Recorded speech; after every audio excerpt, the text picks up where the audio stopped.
Bonsoir les amis, j'espère que vous allez bien. Je suis Pascal Tréfingui. Je tenais à remercier les personnes qui étaient présentes aujourd'hui à l'initiation. On a passé pas loin de 6 heures ensemble. On a découvert les arcanes du karma, des samskaras, pourquoi on fait des initiations spirituelles, à quoi servent les pratiques, comment atteindre l'éveil, etc. C'était pas seulement du théorique comme généralement sur la chaîne, mais c'était aussi du pratique avec des exercices de méditation, de visualisation, d'incorporation, de mantra, avec évidemment une initiation traditionnelle. La spécificité de notre école, c'est qu'on est à cheval sur plusieurs traditions et surtout on est dans un lent processus d'adaptation du bouddhisme à l'ère du Verseau dans l'hémisphère nord et à l'ère du lion dans l'hémisphère sud. Et au cours de son histoire, le bouddhisme s'est beaucoup reformulé. Le bouddhisme originel a disparu, le bouddhisme Theravada du petit véhicule Hinayana reste très attaché au sacrifice de soi, c'était l'ère du bélier. Le Mahayana, à la guérison, à l'éveil avec les autres, à la purification aussi. Et cette forme de bouddhisme s'est étendue tout au cours des deux millénaires précédents. Actuellement, avec le départ des grands maîtres du Dharma du Tibet, puis les facilités de voyage, le fait que l'humanité se conçoit plus comme une universalité, on a une sorte de bouddhisme plus universel qui est en train de se composer. Quelquefois, c'est maladroit, c'est pollué, c'est un peu distordu, ou beaucoup, en luciférianisme notamment. C'est le bouddhisme que vous allez trouver dans le New Age. Et puis, il y a une nouvelle sorte de bouddhisme qui est en train de se constituer, qui se détache des vieilles écoles du Hinayana, du Mahayana de Chine et de Japon, et puis du Vajrayana du Tibet, pour devenir, à proprement parler, un bouddhisme à proprement parler occidental. Voilà. Alors dans notre route vers Brasilia, je tenais à vous remercier puisqu'on va rencontrer le président Luiz Inácio da Silva, le ministre des Affaires étrangères, un certain nombre de personnalités, puisque mon dossier est observé en très haut lieu. Vous savez, Rio de Janeiro, c'est le lieu du parti Podemos, le lieu de la corruption, du trafic de drogue, de la pédophilie, de la pédocriminalité. Encore ce soir, on a appris qu'une personne dans le groupe de mes détracteurs était partie en prison et que un tireur à gages qui était venu pour me tuer, a été aussi arrêté par la police routière fédérale. Voilà. Donc ça continue, ils ne s'arrêteront pas tant qu'ils seront tous en prison.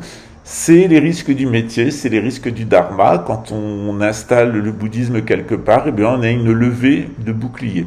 C'est pareil pour un monastère catholique ou n'importe quelle tradition spirituelle. À partir du moment où vous amenez de la lumière, l'ombre se renforce et l'ombre essaye de déposséder la lumière de sa vitalité. Elle essaye de détruire le soleil, mais tirer des flèches contre le soleil, ça ne l'éteindra pas. Voilà. Donc, c'était une longue aventure que ce centre de Dharma à Rio. L'aventure de Rio, elle est maintenant terminée. On a tourné la page, on reste présent à Paraty, puis on s'est déployé, sur Bahia, sur le Tocantins et maintenant sur Brasilia, puisque, il est à l'étude maintenant d'avoir un petit centre à Brasilia. Voilà.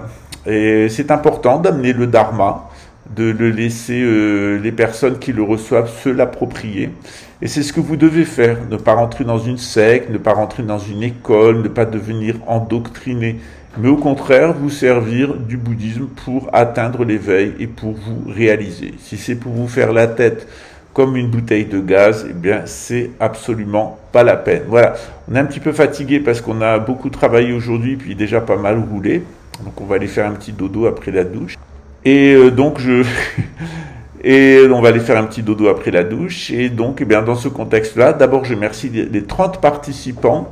Il y avait 1, 2, 3, 4, 5 participants physiques, 25 participants en ligne. J'étais ravi de vous donner cette initiation en ligne et on verra les feedbacks dans les jours à venir. Et on va se retrouver tous les mois pour une pratique du Bouddha Avalokiteshvara, du Bouddha de la grande compassion, le Bouddha Tianrizi. Vous savez, lorsqu'on est attaqué par des pédophiles, des trafiquants de drogue, des assassins, des gens cupides, méchants, teigneux, mal intentionnés, malveillants, qui pensent que la vie s'arrête à ce monde et qu'il faut tout s'approprier, on a la tentation d'être frustré, d'être méchant, d'envoyer en retour. En réalité, nous, dans ces situations-là, on pratique les mantras et on reçoit toute l'aide nécessaire des personnes bienveillantes. En tout cas, au Brésil, on a un président qui est particulièrement bienveillant. On a un excellent ministre des Affaires étrangères. On a une géniale ministre des peuples traditionnels. C'est une amie de Tawari. Ils étaient ensemble à Paris. Donc on a des très très bons rapports avec l'équipe du président Lula. Et puis ça va nous changer de ce qu'on a vécu à Rio de Janeiro, puisque ce sont des nazis et des néo-nazis qui se sont attaqués à nous avec les mafias impliqués dans les pires crimes, les crimes contre les enfants, le crime de la confusion mentale, du luciférianisme et des sectes, parce qu'en réalité on a été attaqué par une secte luciférienne en fait, toujours avec les mêmes, c'est-à-dire des édomites et des apostats du judaïsme d'origine khazare. Voilà, c'est toujours le même profil. Quand vous regardez dans l'histoire des gens qui portent préjudice, c'est toujours cela. La mentalité édomite, donc la mentalité sodomite, sont bien des sodomites, puis la mentalité cananéenne. Ça ne veut pas dire que ces gens-là sont génétiquement mauvais, ça veut dire qu'ils ont beaucoup de gènes néandertaliens et qu'ils ont intérêt à se mettre loin de l'électricité et puis loin du pouvoir et avoir des pratiques spirituelles, et ça donne de très très bons initiés. Mais pour ça, il suffit bien de respecter l'enseignant, d'accepter les initiations et d'accepter les devoirs qu'on doit avoir face à sa famille, face à la société, face à son enseignant spirituel. Voilà, on est un petit peu crevé, donc je vais vous laisser, je vous souhaite une bonne nuit.